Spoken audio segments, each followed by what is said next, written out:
Merci d'avoir invité l'Association nationale des retraités fédéraux à prendre la parole aujourd'hui. Je suis à Ottawa à l'heure actuelle, en Ontario, le territoire traditionnel et non cédé des peuples algonquins Anishinaabe. L'Association nationale des retraités fédéraux représente 175 000 membres, dont 60 000 anciens combattants, et constitue la plus importante organisation nationale de défense des intérêts des membres actifs et retraités de la fonction publique fédérale, des Forces armées canadiennes, de la GRC et des juges retraités nommés par le gouvernement fédéral, ainsi que de leurs partenaires et survivants. Nous sommes heureux d'être coprésidents et partenaires du réseau de recherche et d'engagement des vétérans, ou le RREV, qui vise à assurer des résultats équitables dans la vie des femmes et des hommes militaires en service et ex-militaires. Ma collègue Seward Montague et moi-même sommes heureux de vous parler aujourd'hui de la vision à long terme de la commémoration et du souvenir de tous les anciens combattants canadiens. Le Canada est un chef de file en matière de commémoration et de souvenir grâce aux programmes élaborés et maintenus par anciens combattants Canada, tant au pays qu'à l'étranger, et aux efforts des organisations d'anciens combattants, dont beaucoup sont dirigés par des bénévoles. La commémoration doit commencer par une compréhension et un objectif commun, et nous devrions nous poser certaines questions. Qui et quoi commémorons-nous et comment? Qui et quoi avons-nous négligé de reconnaître? Pourquoi est-ce que cela s'est produit? Comment la commémoration pourrait être plus inclusive, plus représentative de ceux et celles qui ont servi? La commémoration devrait refléter ce que les forces canadiennes et la GRC, ce que sont les forces canadiennes et la GRC, de la composition de ces forces, à leur travail et aux défis auxquels font face ceux qui ont servi.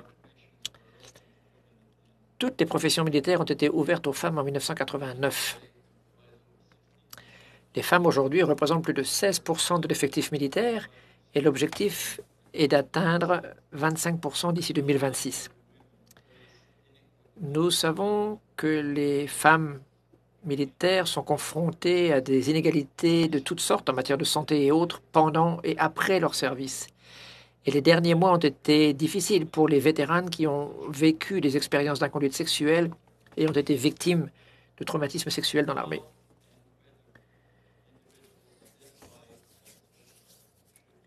Il convient d'examiner de plus près comment et si les individus s'identifient en tant qu'anciens combattants. Des recherches aux États-Unis ont montré que les femmes sont moins susceptibles que les hommes de s'identifier comme vétérans, comme anciens combattants, ce qui signifie que ces femmes ne peuvent pas chercher à obtenir les avantages et le soutien auquel elles ont droit, et qu'elles sont peut-être moins visibles dans la façon dont nous honorons celles et ceux qui ont servi. D'un autre côté, la reconnaissance a un effet positif sur le bien-être de tous les anciens combattants. Ces réalités doivent influencer notre planification à long terme de la commémoration. Il est important de bien comprendre l'expérience, les besoins et les attentes des femmes militaires et des vétérans. Le plan stratégique décennal du ministère en matière de commémoration permettra d'élargir l'orientation des programmes commémoratifs et la reconnaissance de tous ceux et toutes celles qui ont servi, tout en mettant en évidence la diversité de l'histoire militaire du Canada, y compris notre rôle dans la promotion de la paix et de la sécurité à l'échelle mondiale. Le ministère s'est engagé à appliquer l'ACS+ à la commémoration et à veiller à ce que les programmes, les politiques et les initiatives soient impartiaux. Et les vétérans devraient savoir ce que cela signifie.